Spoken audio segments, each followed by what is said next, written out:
नीतिगत कारणों से भले ही नगरीय निकायों के चुनावों टालकर छत्तीसगढ़ शासन द्वारा निगम के साथ नगर पालिका व नगर पंचायतों में प्रशासक बैठा दिए गए हों, जिस पर विपक्ष के आरोप पर मुख्यमंत्री विष्णुदेव साय को कहना पड़ा था कि चुनाव टाले नहीं जाएंगे। वहीं नगरीय निकाय चुनाव की तारीख तय नहीं होने के बाद भी चुनावी प्रक्रिया तेजी से चल रही है,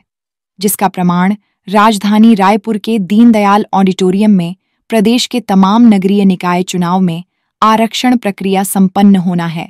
जिसमें 14 नगर निगम, 54 नगर पालिका और 124 नगर पंचायत के आरक्षण संपन्न किए गए हैं।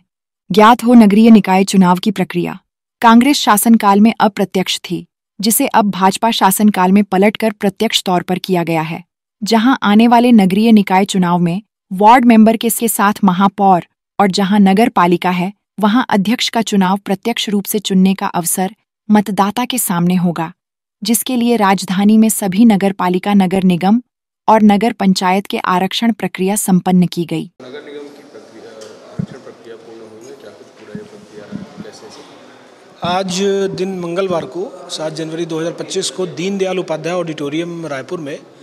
14 नगर निगम, 54 नगर पालिका और 124 नगर पंचायतों की आरक्षण की प्रक्रिया की प्रक्रिया भी चल रही है। नगर निगम में जो 14 नगर निगम है उनके आरक्षण की प्रक्रिया 10:30 बजे से शुरू हुई और करीब 1.5 घंटे चला और प्रक्रिया बहुत ही शांतिपूर्ण तरीके से संपन्न हुई। उसमें कुछ जन सामान्य की तरफ से कुछ आपत्तियां आई थी, उन आपत्तियों का निराकरण करके और जो भी सीटें आई, जो भी आरक्षण हुआ है वो मीडिया के माध्यम से और सबके माध्यम से सबको पता चली। सबसे अच्छी बात आई कि जितने भी हमारे स्टेक होल्डर्स थे, जो जन सामान्य से जनप्रतिनिधि थे, उनकी आपत्तियों का उनके सेटिस्फेक्शन से और जो नियम होता है, जो नियम आरक्षण के नियम होते हैं उनके अनुसार उनका आपत्ति का निराकरण किया गया। नगर पालिकाओं का अभी कार्यवाही जो है अभी चल रही है और उसकी प्रक्रिया भी हम लोगों ने पीपीटी के माध्यम से, प्रेजेंटेशन के माध्यम से कि कौन से नियम हैं, किन नियमों में बदलाव आया है, SC ST का पॉपुलेशन कैसे हम संकेंद्रण के आधार पर लेते हैं, OBC का कैसे हम लोग लॉट के आधार पर लेते हैं और OBC की जनसंख्या जो पिछड़ा वर्ग कल्याण आयोग है उसके आधार पे, क्योंकि बहुत सारी नई चीज़ें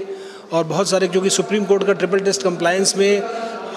रिजर्वेशन 50% से ज़्यादा नहीं था, तो इन सारी प्रक्रियाओं को बताते हुए सभी स्टेक होल्डर्स को संतुष्ट करते हुए प्रक्रिया बहुत शांतिपूर्ण तरीके से चल रही है और इसमें मीडिया के साथियों का भी बहुत अच्छा रोल रहा है। मैं सभी को धन्यवाद देता हूँ।